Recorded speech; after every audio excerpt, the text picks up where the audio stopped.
Error आ गया, और वो भी हमारी कंपनी के डोजेस फॉर्म में। ऐसा कैसे हो सकता है? मैंने आपको बोला था ध्यान से एक्सपेरिमेंट करना, ध्यान से किसी भी डोजेस फॉर्म को बनाना।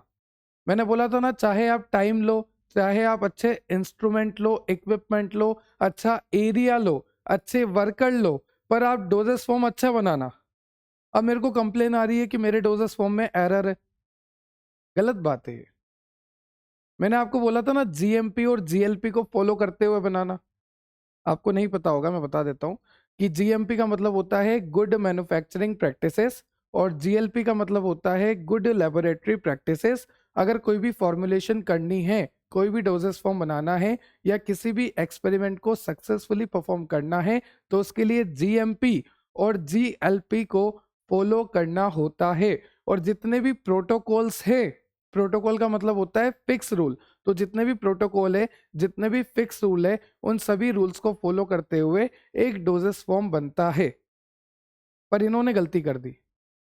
हो सकता है इन्होंने गलती ना करी हो, पर मेरे फाइनल प्रोडक्ट में तो एरर आ गया।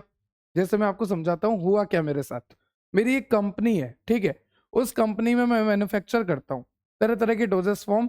यहाँ पर हम मैन्युफैक्चर करते हैं, जैसे कि solid doses form, semi solid doses form, liquid dosage form, gaseous doses form, parental preparation. तरह तरह की प्रिपरेशन हम हमारी कंपनी में करते हैं। पर अभी मुझे कंप्लेन आई कि मेरे जो सॉलिड डोजेस फॉर्म है, सॉलिड डोजेस फॉर्म, वहां पर एरर आ गया। एरर का मतलब क्या हुआ कि जैसे मान लीजिए ये मेरे पास टैबलेट है, ठीक है, सपोज कीजिए कि ये पैरासीटामोल है, और मैंने बोला कि ये 500 mg का पैरासीटामोल है। पर जब इसकी चेकिंग हुई, जब इसमें ड्रग का कंटेंट पता करा, तो इसमें 350 mg ही निकला। समझ रहे हो आप? मैंने बोला था कि इसमें ड्रग का अमाउंट है 500 mg। मैंने क्या बोला था कि जो मेरी टैबलेट है, उस टैबलेट में ड्रग का अमाउंट है 500 mg। पर एक्चुअल में जब इसको क्वालिटी टेस्ट में भेजा गया, तो इसके अंदर जो ड्रग निकली वो 350 mg ही निकली। कितनी निकली? 350 mg ही निकली। मतलब क्या हुआ कि जो मेरी एक्चुअल वैल्यू थी, जो मेरी ट्रू वैल्यू थी, जो मेरी स्टैंडर्ड वैल्यू थी, ये क्या थी? मेरी स्टैंडर्ड वैल्यू, और we can say true value.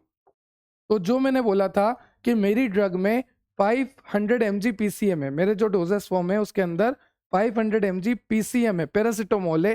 पर एक्चुअल में जब क्वालिटी कंट्रोल टेस्ट हुआ, तो मुझे पता लगा कि उसके अंदर तो 350 ही निकली। मतलब कहीं ना कहीं 150 mg ड्रग जो है गायब है। और ये जो 150 mg गायब हुई है ना, इसी का मतलब है एरर। देखो मैं समझाता हूँ। ये तो क्लियर हो गया कि हमारी जो कंपनी है वहां पर सभी तरह के डोजेस फॉर्म बनते थे, पर सॉलिड डोजेस फॉर्म में दिक्कत आई। हमें पता लगा कि सॉलिड डोजेस फॉर्म में एरर है, और फिर हम उसका पता करते हैं कि एरर कितना है और क्यों है। ठीक है, फिर मैंने आपको बोला सपोज मेरे पास एक टैबलेट है, और मैंने बोला कि वो 500 mg ड्रग रखती है। पर जब उसकी क्वालिटी कंट्रोल टेस्टिंग हुई, जब पता लगा कि उसके अंदर तो सिर्फ 350 mg ही ड्रग है, मतलब कि होनी कितनी चाहिए थी? 500 mg। ये होती है एक स्टैंडर्ड वैल्यू। मैं जो बोल रहा हूँ कि हाँ एक स्टैंडर्ड वैल्यू है, इतना होना ही चाहिए, मतलब कि ये ट्रू वैल्यू है। कैसी वैल्यू है? True value. पर जब मुझे पता लगा, जब मैंने क्वालिटी टेस्ट परफॉर्म करके देखा, तो मुझे क्या ऑब्जर्व हुआ? मुझे ऑब्जर्व हुआ कि वहां पर सिर्फ 350 mg ही ड्रग थी। तो ये जो वैल्यू आई है, ये आई है ऑब्जर्व वैल्यू। ये जो 350 mg है, ये है ऑब्जर्व वैल्यू। तो जैसा कि आप देख सकते हैं, मेरा जो ओरिजिनल वैल्यू था, स्टैंडर्ड वैल्यू, ट्रू वैल्यू, वो था 500 mg। पर जब मैंने क्वालिटी कंट्रोल टेस्टिंग करी, तो मुझे पता लगा कि इसके अंदर तो सिर्फ 350 mg ही ड्रग प्रेजेंट है। तो ये एरर है। अब यहाँ पर एरर कितना आया? जब आप 500 mg में से 350 mg को माइनस कर दोगे, तो यहाँ पर आंसर आएगा 150 mg। और ये जो है एरर है, इतना एरर आया। This is error. तो एरर का मतलब क्या होता है कि standard value minus observe value, और we can say true value minus observe value. ठीक है, तो अगर कोई भी एरर की डेफिनेशन पूछे, तो आपको बोलना है it is a difference between a standard value and observe value. बात खत्म। समझ में आया? So what is error? It is a difference between standard value, true value and observe value. ठीक है, चलिए, यहां तक आपको क्लियर हो गया। ठीक है सर, ये तो पता लग गया कि एरर तो आया है और वो भी आपकी कंपनी के फॉर्मुलेशंस में। एक बात बताइए सर, क्या आपके जो वर्कर है उन्होंने ध्यान नहीं दिया क्या? ये तो बहुत ही ज़्यादा बड़ा एरर है। तो आप क्या कर सकते हैं? चलो देखते हैं एरर कैसे आया, क्यों आया, है ना? एरर का मतलब तो समझ में आ गया आपको। स्टैंडर्ड वैल्यू मतलब कि जो ट्रू वैल्यू है उसमें से माइनस कर दो आप ऑब्जर्व वैल्यू जो भी आपको दिख रही है। ठीक है, अब हमारी कंपनी में फॉर्मुलेशन बहुत अच्छे से होता था, बहुत अच्छे से होता था। देखो दो कंडीशन है, ध्यान से सुनना, दो कंडीशन है। कंडीशन नंबर वन, ये कौन सी कंडीशन है? जहां पर हो सकता है कि मेरे वर्कर ने ध्यान नहीं दिया हो। जैसे ये मेरा वर्कर, वर्कर बोल लीजिए या फिर आप बोल लीजिए जो भी एक्सपेरिमेंट को परफॉर्म कर रहा है, ठीक है, जो भी डोजेस फॉर्म को मैन्युफैक्चर करने की पूरी कोशिश कर रहा है, जिसके अंडर में सारी टीम काम कर रही है, लीडर बोल लीजिए या फिर जो भी वहां पर काम कर रहे हैं वर्कर्स बोल लीजिए। ठीक है, तो ये जो है इनको पूरा एक्सपीरियंस होना चाहिए, इनको पूरा एक्सपीरियंस होना चाहिए। साथ ही साथ इनके पास जो फैसिलिटी है, जैसे मान लीजिए ये किसी इक्विपमेंट का यूज करेंगे, किसी इंस्ट्रूमेंट का यूज करेंगे, तो जो भी इंस्ट्रूमेंट ये यूज करेंगे वो प्रॉपर कैलिब्रेटेड होना चाहिए। कैलिब्रेटेड का मतलब अप टू द मार्क होना चाहिए, जैसा हमें चाहिए वैसा ही होना चाहिए, स्टैंडर्ड होना चाहिए।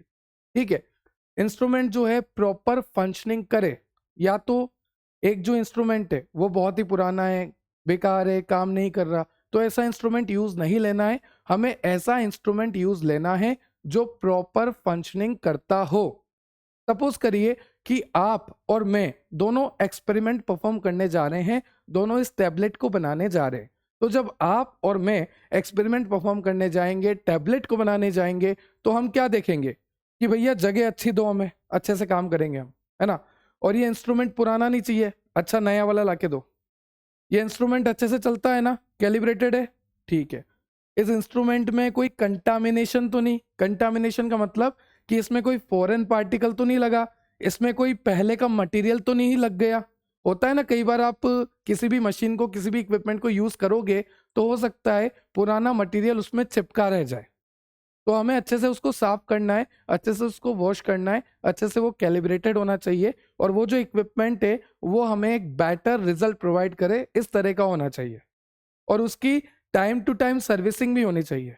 ऐसे मानिए आपके पास एक बाइक है, अगर आप उस बाइक को डेली चला रहे हैं तो उसका इंजन प्रॉपर काम करेगा, उसकी बैटरी प्रॉपर काम करेगी। पर उस बाइक को आपने 6 महीने नहीं चलाया तो उसकी बैटरी खत्म। 6 महीने साल भर अगर नहीं चलाया तो बैटरी खत्म। तो वैसे ही इंस्ट्रूमेंट को लगातार यूज लेते रहना चाहिए ताकि वो प्रॉपर फंक्शनिंग करता रहे, और उसका टाइम टू टाइम मेंटेन करके रखना है आपको, मेंटेनेंस जरूरी है। ठीक है सर, हमें एक्सपेरिमेंट परफॉर्म करना है और जब हम एक्सपेरिमेंट परफॉर्म करने जा रहे हैं तो हम सारी बातों का ध्यान रखेंगे कि एरिया अच्छा हो, आसपास कोई फॉरेन पार्टिकल, कोई बैक्टीरिया वगैरह ना हो, लाइट वगैरह प्रॉपर हो। ठीक है, और जो भी हमें फैसिलिटी चाहिए, अगर हमें पानी चाहिए तो पानी प्रॉपर हो, ड्रेनेज सिस्टम प्रॉपर हो, है ना, जो भी पानी हमें ड्रेन करना है, बाहर निकालना है, वो प्रॉपर हो।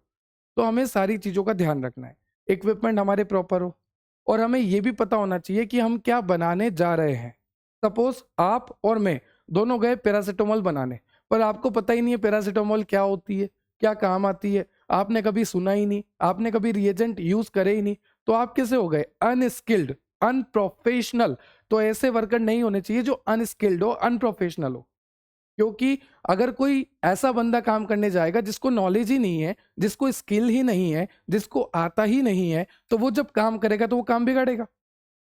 तो एरर तो तभी आएगा ना। एरर कैसे आ सकता है, गलती कैसे हो सकती है? या तो इंस्ट्रूमेंट खराब हो, आपका इक्विपमेंट ही खराब हो, है ना, या जिस बंदे को आप भेज रहे हो उस बंदे को काम करना ही नहीं आता हो, ह्यूमन एरर हो गया। ठीक है, या फिर भूल चूक हो गई हो, गलती हो गई हो, 500 mg की जगह 350 mg हमने वे कर लिया हो जल्दबाजी में, या फिर हमारी मशीन ही खराब हो, 350 mg को 500 mg बता रही है। तो यहाँ पर एरर हमारी गलती से हो रहा है या फिर मशीन की गलती से हो रहा है।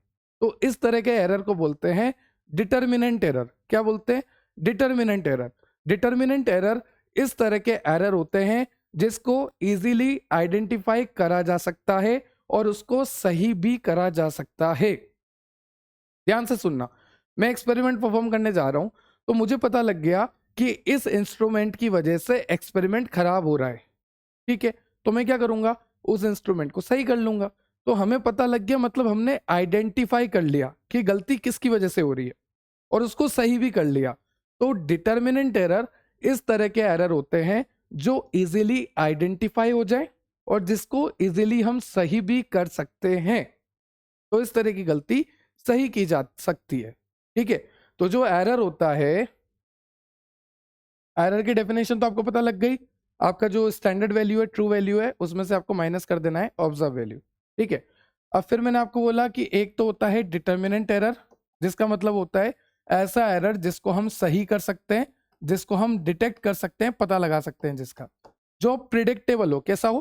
प्रिडिक्टेबल, कि हाँ भाई उसकी वजह से हुआ होगा, जाके उसको चेक कर लो और उसको सही कर दो। प्रिडिक्टेबल एरर है, डिटेक्ट कर सकते हैं, आइडेंटिफाई कर सकते हैं, सही कर सकते हैं।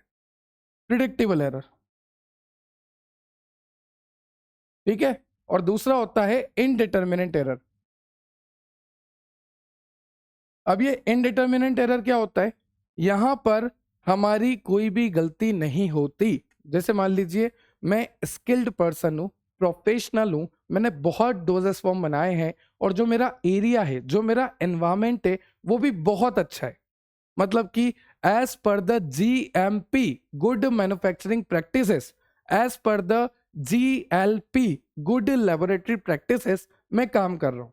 GLP का मतलब है कि जो भी इक्विपमेंट वगैरह है वो सब अच्छे हैं, और GMP का मतलब है कि स्टाफ अच्छा है, एनवायरमेंट अच्छा है, बैक्टीरिया नहीं है। मतलब ये जो सरकार की सेट गाइडलाइंस है, सेट प्रोटोकॉल्स है, सेट फिक्स्ड रूल्स है, उनको फॉलो करते हुए मैंने काम किया।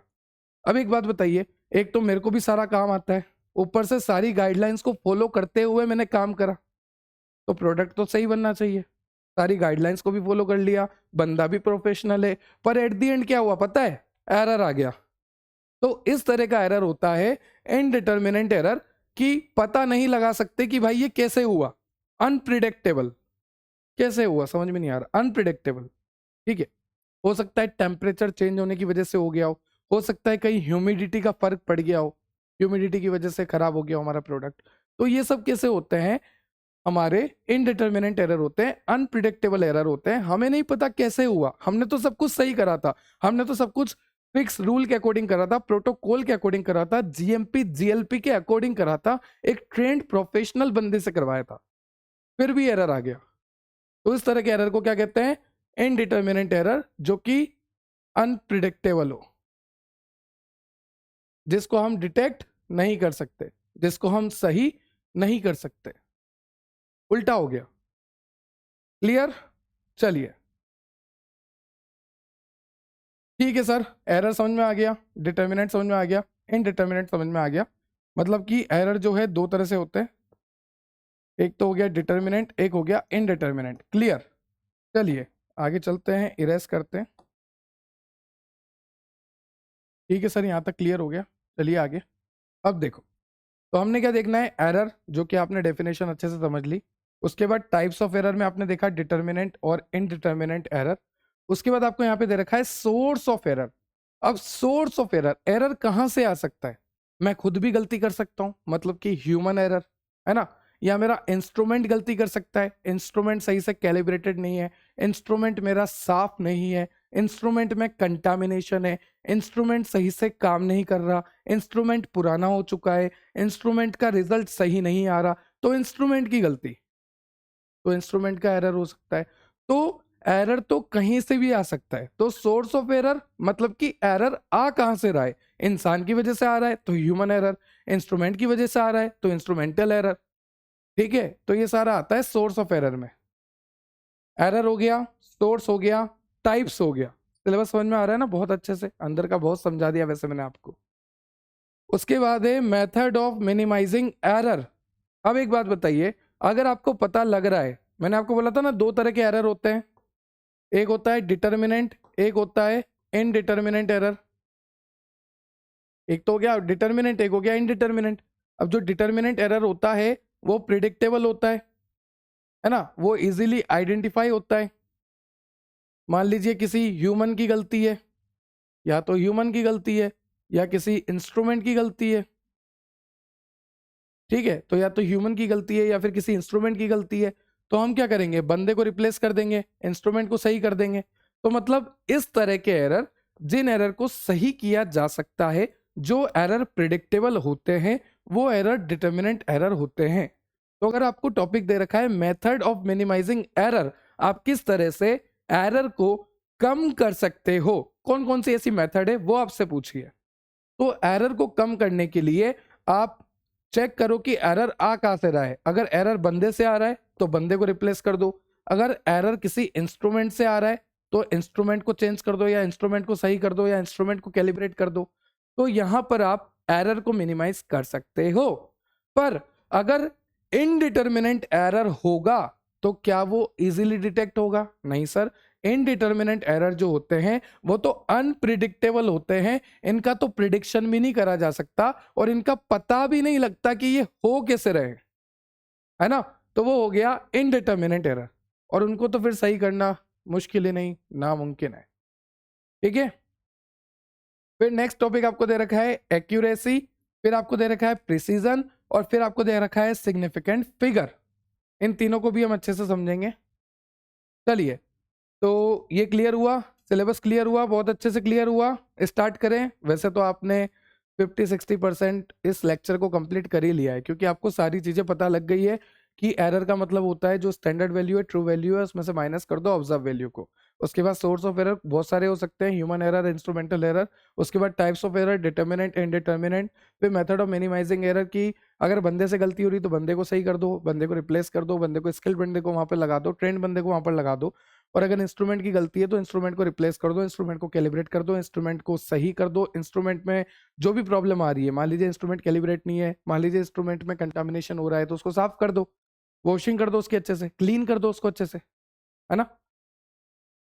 चलिए, तो एरर की डेफिनेशन आपको दे रखी है, देखो स्टैंडर्ड वैल्यू में से ऑब्जर्व वैल्यू माइनस करना है। स्टैंडर्ड वैल्यू को हम ट्रू वैल्यू भी कहते हैं। क्लियर है सब कुछ? यहाँ पर मैंने आपको एग्जांपल भी दे रखा है, देखो मैं आपको दिखाता हूँ कि आपके पास डोजेस फॉर्म है, सॉलिड डोजेस फॉर्म है, जिसमें 650 mg ड्रग होनी चाहिए थी। अब यहाँ पर मैंने वैल्यू चेंज कर दी है, यहाँ पर लिखा है मैंने कि इसमें 650 mg ड्रग होनी चाहिए थी, पर जब देखा गया तो इसमें से 500 mg ही ड्रग मिली। तो होनी कितनी चाहिए थी? 650, मिली कितनी? 500। तो 650 होनी चाहिए थी, मिली है 500। तो इसका मतलब है कि एरर कितने का आएगा? 150 mg का एरर आएगा। ठीक है, तो एरर निकालने के लिए फॉर्मूला यही है, standard value minus observe value. और अगर कभी आपको परसेंटेज एरर निकालना हो तो परसेंटेज एरर निकालने के लिए फॉर्मूला होता है, ध्यान से सुनना, जो भी आपका स्टैंडर्ड वैल्यू है, ठीक है, उसमें से माइनस करना है ऑब्जर्व वैल्यू को, फिर उसको डिवाइड करना है स्टैंडर्ड वैल्यू से और मल्टीप्लाई करना है 100 से। ये फॉर्मूला हो गया आपका।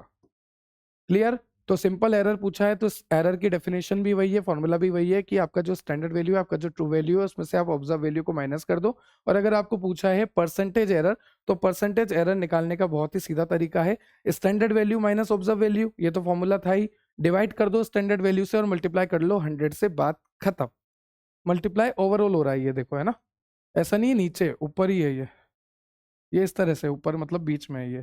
ठीक है, चलिए, तो क्लियर हुआ। अब देखिए, फिर मैंने आपको बोला कि सोर्स ऑफ एरर, तो एरर तो कहीं से भी आ सकता है, जैसे इंस्ट्रूमेंट की गलती है, इंस्ट्रूमेंटल एरर, इंस्ट्रूमेंट या तो सही से कैलिब्रेट नहीं है ना, या फिर इंस्ट्रूमेंट की सेंसिटिविटी खत्म हो गई है। मान लीजिए कोई वेइंग इंस्ट्रूमेंट है और वहां पर मैंने 500 mg ड्रग वे करना चाहा, 500 mg मैंने डाल दिया, पर वहां दिखा ही नहीं रहा 500 mg, वहां 300 mg दिखा रहा, तो फिर मैंने और ज्यादा डाला। ठीक है, तो वो हो गया सेंसिटिविटी एरर, कि मैंने डाल तो उतना अमाउंट दिया था पर वो सेंस नहीं कर पा रहा, उसको पता ही नहीं लग पा रहा बेचारे को। ठीक है, पुराना हो गया, खराब हो गया है आपका इंस्ट्रूमेंट। फिर होता है कि इंस्ट्रूमेंट और किस वजह से खराब हो सकते हैं? टेम्परेचर चेंज होने की वजह से, ह्यूमिडिटी की वजह से, वाइब्रेशंस की वजह से। देखो, इंस्ट्रूमेंट जो है एक अच्छा रिजल्ट देते हैं, पर एक फेवरेबल इन्वायरमेंट में। कोई भी आदमी एक फेवरेबल इन्वायरमेंट में ही अपना बेस्ट देगा, वैसे ही इंस्ट्रूमेंट को भी एक फेवरेबल टाइम चाहिए, favourable temperature, favourable humidity, favourable, ठीक है, सब कुछ इन्वायरमेंट उसको प्रोवाइड करो, और उसके आसपास वाइब्रेशन मत होने दो, क्योंकि अगर वाइब्रेशन होगा तो रिजल्ट वैसे भी खराब आ सकता है। उसके बाद आपको लिखा है कि इंस्ट्रूमेंटल एरर क्यों आ सकते हैं? क्योंकि आप रेगुलर मेंटेन नहीं कर रहे हो।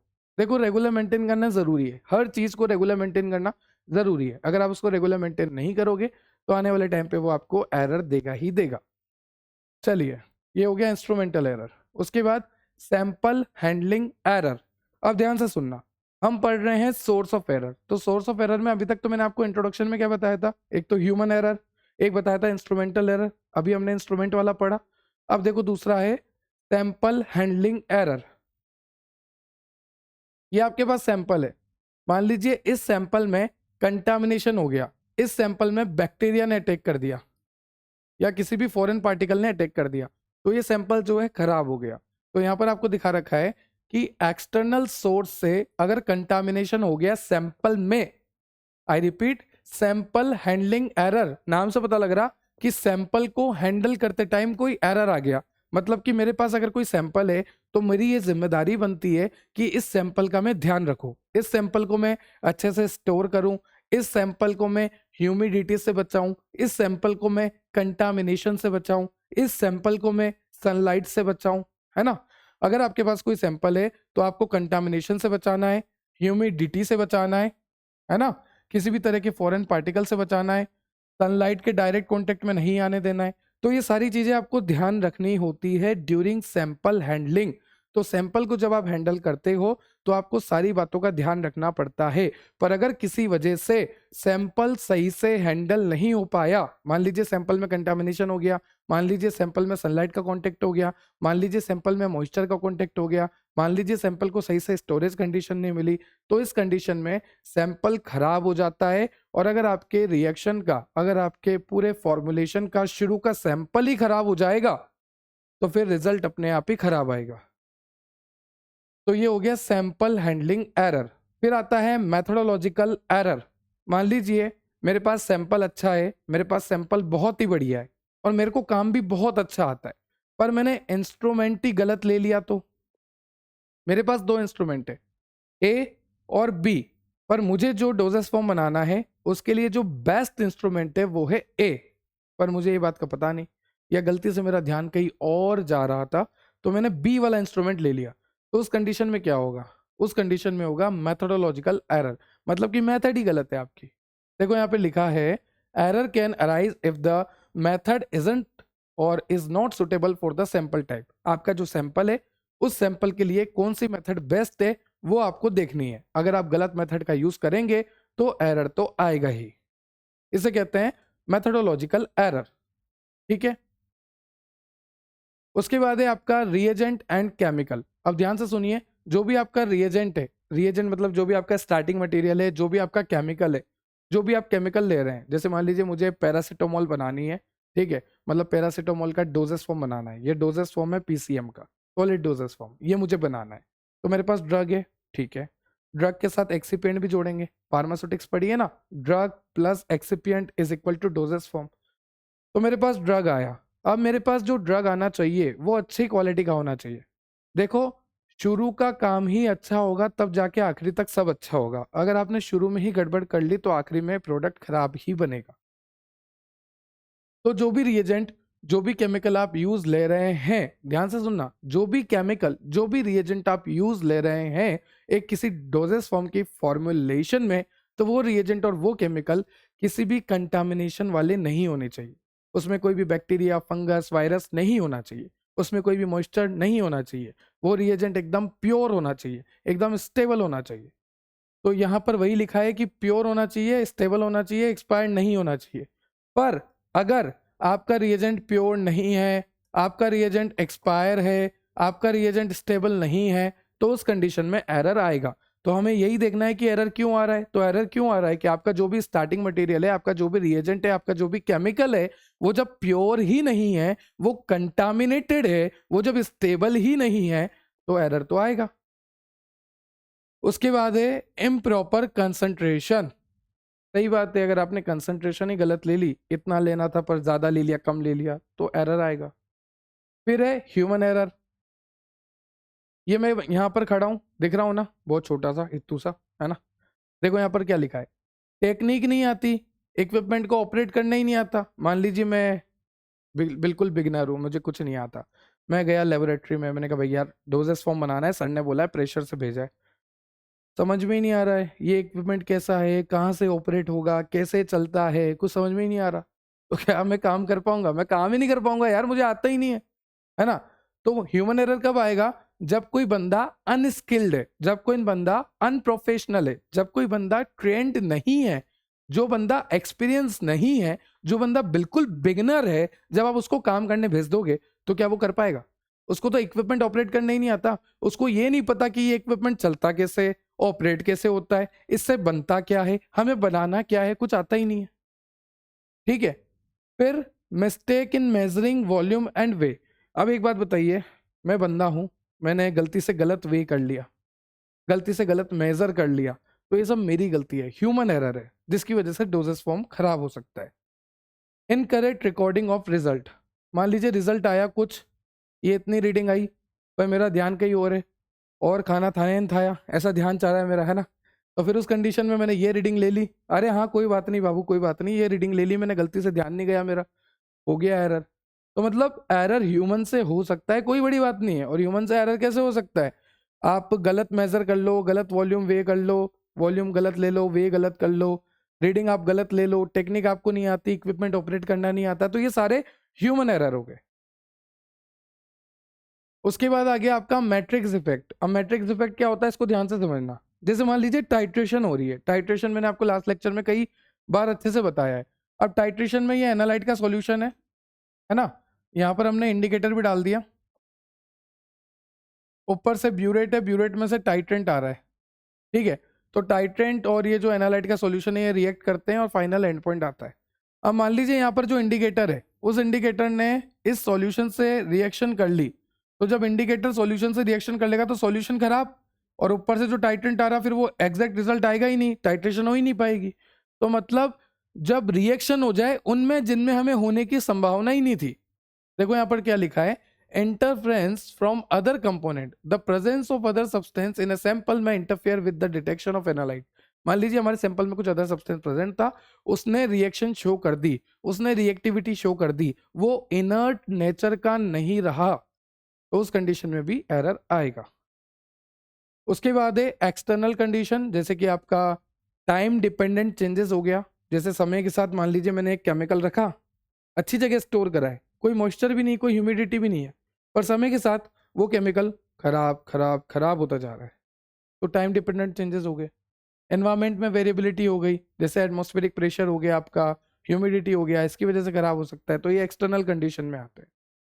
ठीक है, तो ये सारे सोर्स ऑफ एरर है, external condition, matrix effect, human error, reagent and chemical, methodological error, sample handling error and instrumental error, a lot of source of error।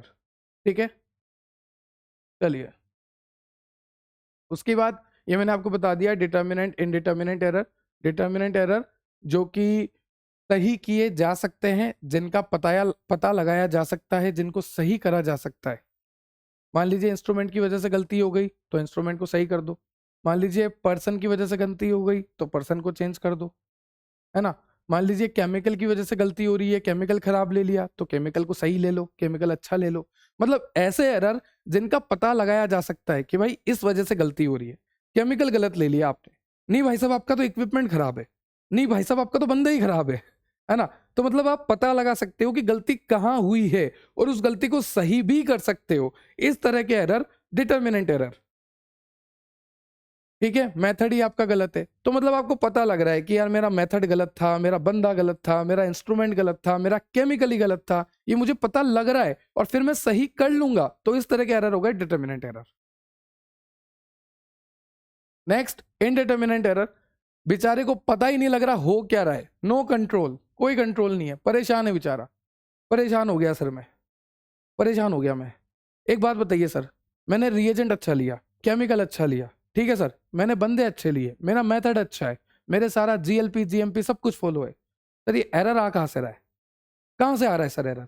GMP follow करा, जीएलपी फॉलो करा, बंदे अच्छे हैं, मेथड अच्छा है, reagent अच्छा है, केमिकल अच्छा है, कोई रिएक्शन ही शो नहीं हुई, अभी तक कोई कंटामिनेशन ही नहीं हुआ, इक्विपमेंट अच्छे हैं, इंस्ट्रूमेंट अच्छे हैं, इंस्ट्रूमेंट ऑपरेट करना आता है, इंस्ट्रूमेंट सारे कैलिब्रेटेड है, बिना किसी कंटामिनेशन के हैं, एरर कहाँ से आ रहा है सर? तो इस कंडीशन में जब आपको पता ही नहीं लग रहा, जब आप प्रिडिक्ट ही नहीं कर पा रहे, जब आप पकड़ ही नहीं पा रहे कि एरर का सोर्स क्या है, एरर आ कहां से रहा है, तो इस कंडीशन को कहते हैं indeterminate error. This is the random error. और यहां पर जो एनालिस्ट हैं, जो हम काम कर रहे हैं बेचारे वर्कर, हम एनालिस्ट जो है उसके पास कोई कंट्रोल नहीं है। कहाँ से एरर आ रहा है सर, परेशान हो गए सर। ठीक है, चलिए, तो यहाँ पर टेम्परेचर ह्यूमिडिटी के चेंज होने की वजह से एरर आ सकते हैं, एक आइडिया बता रहा हूँ, बाकी तो वापस करना पड़ता है अगर एरर आ गया ये वाला तो। उसके बाद है मेथड टू मिनिमाइज एरर। सीधी सी बातें बता दिया मैंने आपको, दो तरह से होता है, डिटर्मिनेंट इंटरमिनेंट। तो डिटर्मिनेंट वाले एरर को तो मिनिमाइज कर सकते हैं क्योंकि हमें पता लग रहा है डिटर्मिनेंट एरर में कि हमारी मेथड गलत है, हमारा बंदा गलत है, हमारा इंस्ट्रूमेंट गलत है, हमारा केमिकल गलत है, तो इन सबको सही कर दो। तो डिटर्मिनेंट वाले तो सही कर सकते हैं, पर इनडिटर्मिनेंट वाले, ठीक है, देखो इंस्ट्रूमेंट सही कर दो, पर्सन सही कर दो, केमिकल सही कर दो, मेथड सही करो, पर इनडिटर्मिनेंट वाले तो भगवान भरोसे। चलो, नेक्स्ट आपको दे रखा है एक्यूरेसी, इसको ध्यान से समझिएगा। अब थोड़ा ध्यान से समझने वाला टॉपिक है, ये तो बहुत इजी था, है ना। ये थोड़ा समझने वाला है क्योंकि अगर आपको नहीं समझ में आया ना तो फिर थोड़ा सा ऐसा लगेगा यार सर क्या है ये, सर क्या है, क्यों है ये सर। चलो मैं समझाता हूँ, अच्छे से समझाता हूँ। आप सब मेरे पास आए, आप 10 बंदे हो, है ना। हेलो हाय, क्या हालचाल, आपको भी हाय कर देता हूँ, हाय हाय, कमेंट में लिखना हाय, है ना, जो भी लेक्चर देख रहा है अभी तक। तो आप मेरे पास आए, मैंने आपको बोला कि ये डोजेस फॉर्म ले जाओ, सॉलिड डोजेस फॉर्म, और सारे पता करो कि इसके अंदर कितना ड्रग है। आप सब तैयार, आप सब बड़े जोश में कि सर ने काम दिया, चलो ले आओ डोजेस फॉर्म। सब डोजेस फॉर्म लेके गए और सब पता करके आए कि इसके अंदर ड्रग का कंसंट्रेशन कितना है। कोई आके बोलता है कि सर इसके अंदर 495 mg है, कोई आके बोलता है कि सर इसके अंदर 498 mg है, कोई आकर बोलता है कि इसके अंदर सर 505 mg है, कोई आकर बोलता है कि सर 490 mg है, कोई आकर बोलता है कि सर 495 mg है। मतलब अलग अलग बंदा अलग अलग ड्रग का कंसंट्रेशन बता रहा है, ठीक है। फिर मैंने बोल दिया कि इसके अंदर 500 mg ड्रग होना चाहिए, है ना, मैंने ये बोल दिया। तो अब यहां पर ये देखा जाएगा कि कौन सही है, क्योंकि मैंने आपको ये तो बोला ही नहीं था शुरू में कि कितना mg ड्रग है। मैंने आपको क्या बोला था शुरू में कि ये डोजेस फॉर्म लेके जाओ और पता करके आओ कि इसके अंदर कितना mg ड्रग है। तो आप गए बड़े जोश में, 10-12 बच्चे थे, तब पता करके आए। कोई बोलता है कि सर इसके अंदर 495 है, कोई बोलता है 498 है, कोई बोलता है 505 है, कोई बोलता है 490 है, कोई बोलता है 495 है।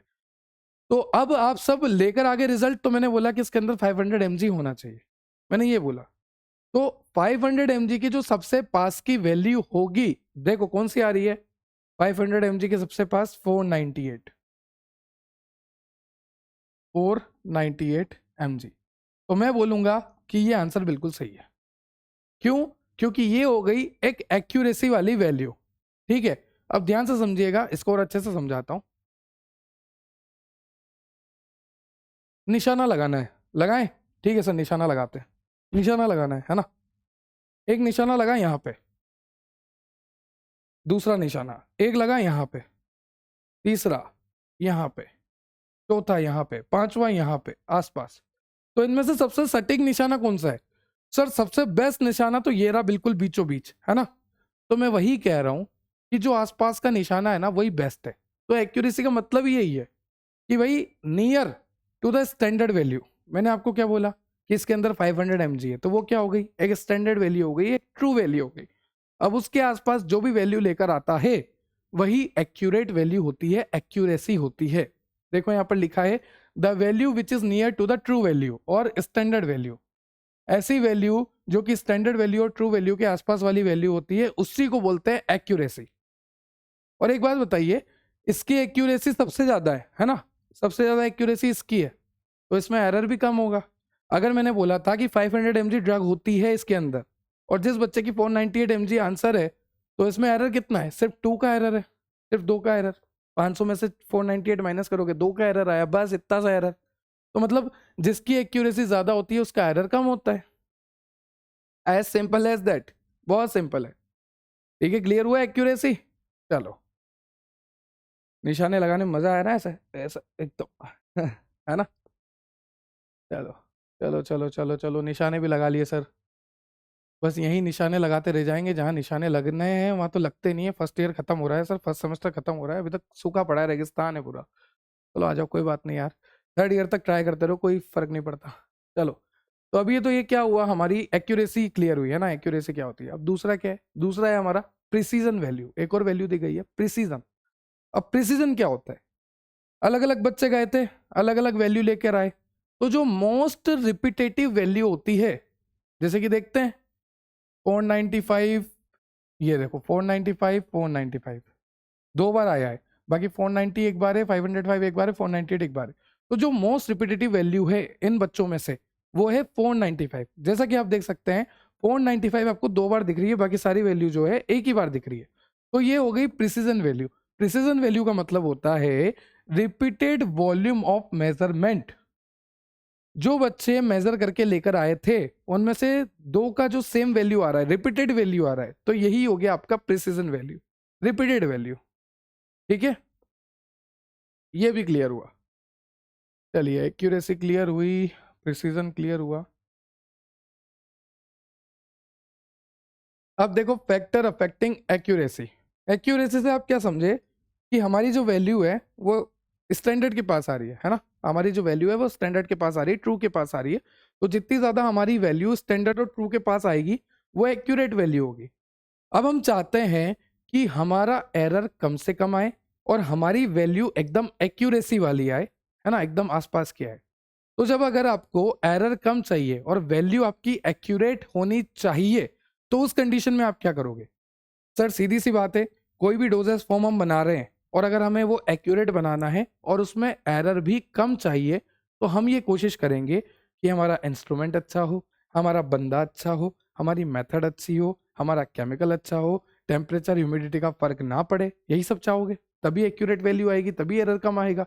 तो यहाँ पर वही लिखा है कि ऐसे कौन कौन से फैक्टर है जो एक्यूरेसी को अफेक्ट करते हैं। तो इंस्ट्रूमेंट, मेथडोलॉजी, रिएजेंट, ऑपरेटर मतलब कि हम खुद, और एनवायरमेंट फैक्टर।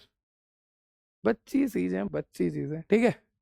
चलो, सिग्निफिकेंट फिगर इसको समझ लो, है ना। नहीं तो ऐसे सर पकड़ते रहोगे, सर ये क्या है, सर क्यों है, सर ये सिग्निफिकेंट फिगर नहीं आ रहा सर समझ में। अरे बहुत इजी है, बहुत इजी। चार पांच बातें याद रखनी है, 4 से 5 बातें याद रखनी है। सिग्निफिकेंट फिगर पूरा आपका, पूरा आपका। चलो सर करते हैं सर। वैसे एक बात और बता दूं कि यहाँ से सिर्फ डेफिनेशन पूछी जाती है, जैसे एक्यूरेसी की, प्रिसीजन की, 2 मार्क्स की डेफिनेशन आती है।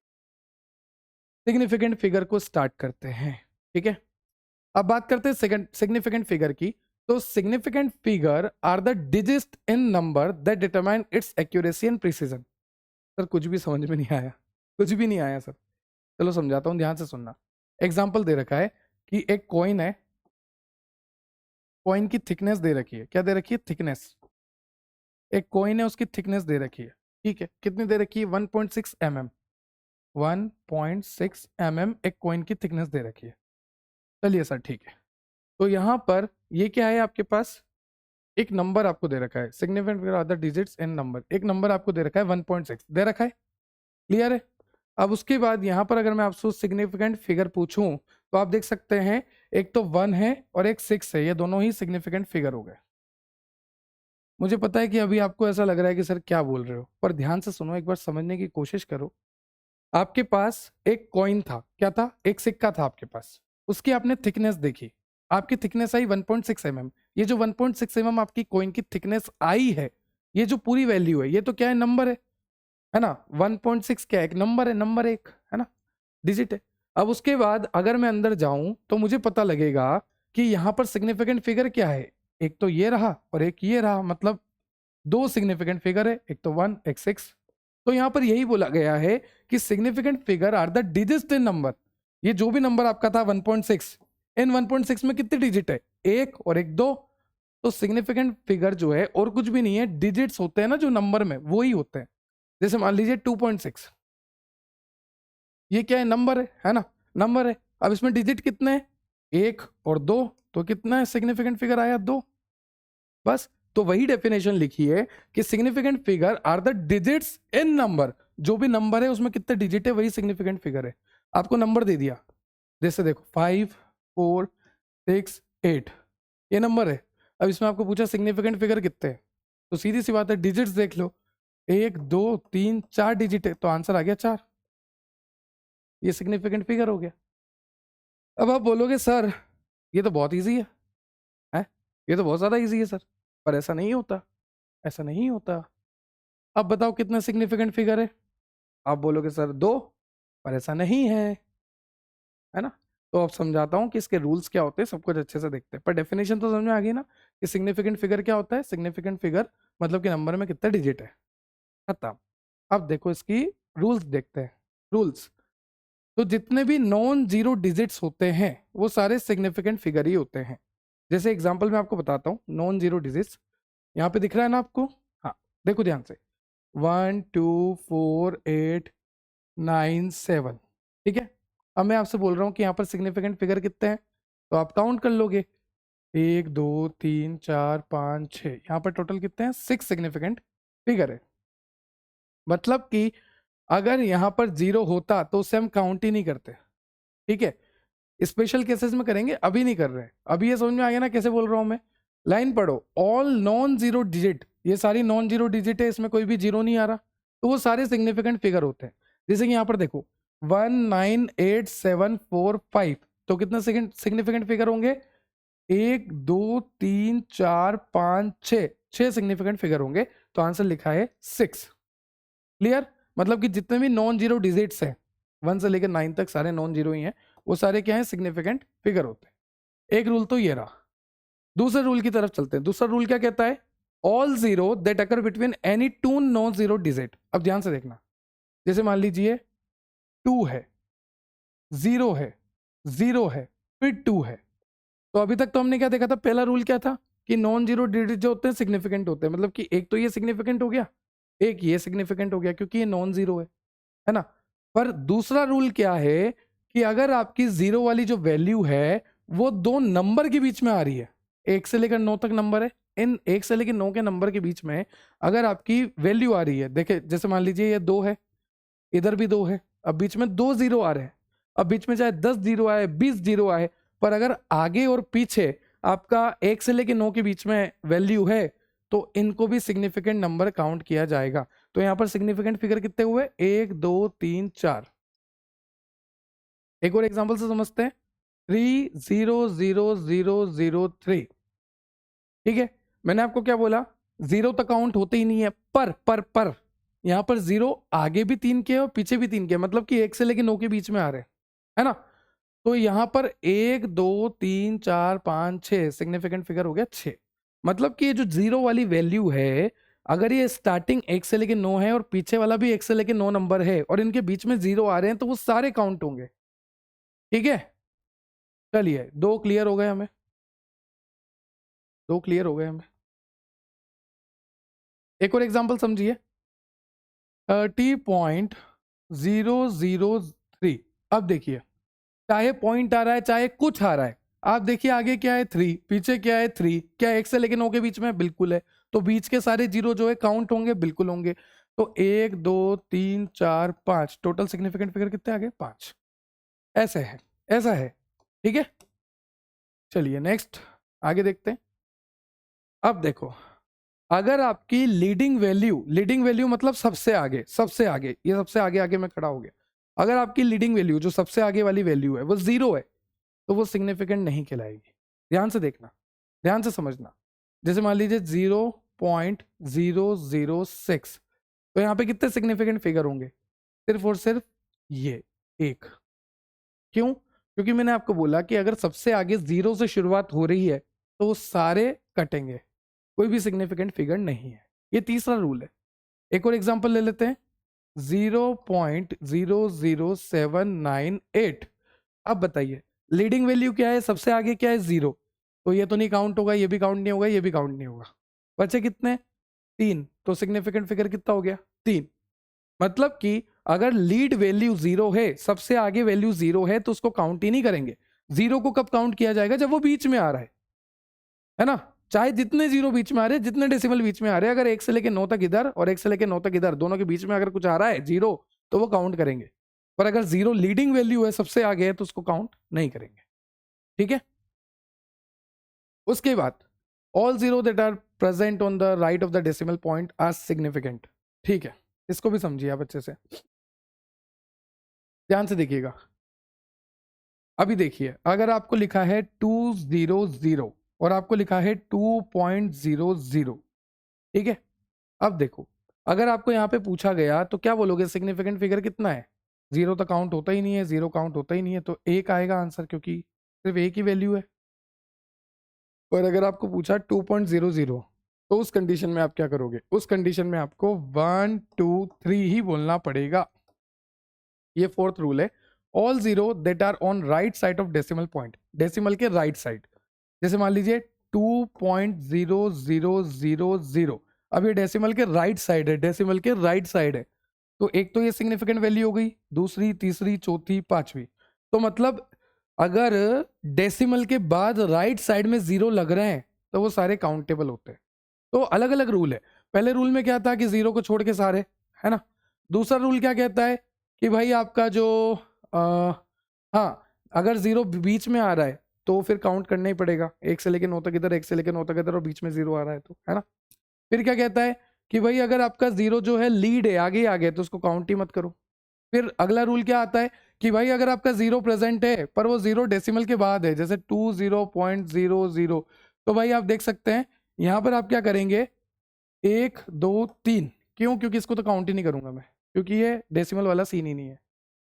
अभी आपको एग्जाम्पल से करवाता हूँ, एक बात और सुन लो फिर एग्जाम्पल पे चलते हैं। एक बात और सुन लो, एक और रूल है 10 टू की पावर n और 10 टू की पावर -n, ध्यान से देखना। जैसे मान लीजिए 2 इंटू 10 टू की पावर 6 लिखा है मैंने, या 2 इंटू 10 टू की पावर -7 लिखा है मैंने, कुछ भी लिख दूं, 10 की पावर कुछ भी लगा दूं, पर सिग्निफिकेंट वैल्यू तो सिर्फ ये वाली है, ये वाली है। जैसे मान लीजिए 3.8 इंटू 10 टू की पावर 4, या 2.66 इंटू 10 टू की पावर -4, तो ये 10 टू की पावर 4 लगाओ, कुछ भी लगाओ, ये सब काट दो, काट दो, इनको कोई मतलब नहीं इनका। अब देखो 1 और 2, तो यहाँ पर सिग्निफिकेंट वैल्यू आ गई 2, 1 2 3, यहाँ पर सिग्निफिकेंट वैल्यू आ गई 3, तो 10 टू की पावर से कोई मतलब ही नहीं है, कितनी लगा लो मेरी तरफ से। ठीक है, क्वेश्चन करते हैं, ध्यान से देखना। यहाँ पर कितने सिग्निफिकेंट फिगर है, 1 और 2, तो ये आंसर आ गया 2। यहाँ पर कितने सिग्निफिकेंट फिगर है, तो हमने देखा था अगर जीरो लीड कर रहा है, तो यहाँ पर देखो जीरो सबसे आगे, जीरो लीड कर रहा है, तो अगर जीरो लीड कर रहा है तो उसको काउंट नहीं करेंगे, इसको काउंट नहीं करेंगे, सिर्फ और सिर्फ 2 2। यहाँ पर देखिए 1 2 3 4, और इसको भी काउंट करेंगे, क्यों काउंट करेंगे जीरो को, क्योंकि डेसिमल के राइट साइड है, तो 1 2 3 4 5 5। उसके बाद इसको देखिए, जीरो बीच में आ रहा है, आगे भी 5 है और पीछे 2 है, मतलब 1 से 9 में 5 आ रहा है और उधर 1 से 9 में 2 आ रहा है, तो 1 2 3 4 4 1 2, सिर्फ और सिर्फ 2, क्योंकि यहाँ पे कोई डेसिमल नहीं है, डेसिमल के राइट साइड कैलकुलेट कर लेते पर डेसिमल नहीं है, तो 1 और 2, ओनली 2। बहुत ईजी है, सिर्फ समझने की जरूरत है, कुछ भी नहीं है, कुछ भी। क्लियर हुआ। तो ये था आज का आपका टॉपिक, जहां पर हमने बहुत ही डिटेल में देखा एरर क्या होता है, source of error, types of error, error क्यों आते हैं, टाइप्स क्या होते हैं, मेथड टू मिनिमाइजिंग एरर, उसके बाद एक्यूरेसी, प्रिसीजन, सिग्निफिकेंट फिगर, उनके क्वेश्चंस, उनके रूल, सब कुछ देख लिया। ठीक है, ये आपकी B pharmacy first semester pharmaceutical analysis की यूनिट नंबर 1 कंप्लीट हो चुकी है। अब आप बोलोगे सर सर सर ऐसे कैसे कंप्लीट हो गई, यहाँ पर ये फार्माकोपिया लिखा हुआ है, दिख रहा है सर आपको, ये फार्माकोपिया लिखा हुआ है, ये सोर्स ऑफ इम्प्योरिटी लिखा है मेडिसिनल एजेंट में, ये लिमिट टेस्ट लिखा है, ये कौन करवाएगा, ये सब ऑलरेडी कवर्ड है। फार्माकोपिया आप कर चुके हैं, सोर्स ऑफ इम्प्योरिटी आप कर चुके हैं, लिमिट टेस्ट आप सारे कर चुके हैं। सर कहाँ पर करें, फार्मास्यूटिकल इनऑर्गेनिक केमिस्ट्री में फर्स्ट सेमेस्टर की। लिमिट टेस्ट में क्लोरीन का, आयरन का, आर्सेनिक का, सल्फर का, सबका तो करा है, modified limit test for chloride वगैरह सब कुछ करा है। उसके बाद सोर्स ऑफ इम्प्योरिटी बहुत डिटेल में पढ़ा है, फार्माकोपिया, आईपी, बीपी, यूएसपी सब कुछ पढ़ा है, Indian pharmacopoeia, British pharmacopoeia, United State pharmacopoeia. ठीक है, history of Indian pharmacopoeia, editions of pharmacopoeia, बहुत अच्छे से पढ़ा है ना। तो ये था आज का आपका लेक्चर एरर, और इसी लेक्चर के खत्म होने के साथ साथ हमने B pharmacy first semester pharmaceutical analysis की यूनिट नंबर 1 को कंप्लीटली कवर कर लिया है। ये नोट्स आपको मिलेंगे www.depthofbiology.com वेबसाइट पर, और आप चाहें तो जुड़ सकते हैं हमारे क्रैश कोर्स से, जीपेट का जो कोर्स है, जो कि आप बी फार्मेसी के बाद कॉम्पिटिटिव एग्जाम की अगर तैयारी करना चाहते हैं, रेलवे फार्मासिस्ट, स्नाइपर, जीपेट, तो उसके लिए आप ऐप डाउनलोड कर सकते हैं और हमारे कोर्स में एनरोल हो सकते हैं। साथ ही साथ आप इंस्टाग्राम से जुड़ सकते हैं, टेलीग्राम से जुड़ सकते हैं, व्हाट्सएप चैनल से जुड़ सकते हैं, जहां पर रेगुलर अपडेट आते हैं, मीम्स आते हैं, पोल्स आते हैं, एमसीक्यू आते हैं, आपकी प्रैक्टिस, और आपको मजे आएंगे फार्मेसी की जर्नी में। आई होप आपको क्लियर हुआ होगा। अगर आपको लेक्चर से रिलेटेड कोई भी डाउट है तो आप कमेंट सेक्शन में कमेंट कर सकते हैं, और Instagram, Telegram, WhatsApp channel, application और जितने भी वेबसाइट की लिंक, जितने भी लिंक्स है वो सारे आपको वीडियो के डिस्क्रिप्शन में मिल जाएंगे। ठीक है, अगर लिंक ओपन नहीं भी होता है कमेंट करो, नहीं तो किसी भी प्लेटफॉर्म पे जाओ और सर्च कर लो डेप्थ ऑफ बायोलॉजी, आपको हम मिल जाएंगे। Subscribe and share for more, ताकि ऐसी वीडियो मैं आपके लिए और लेकर आता रहूं। Have a nice day, have a good day, जय श्री राम, थैंक यू।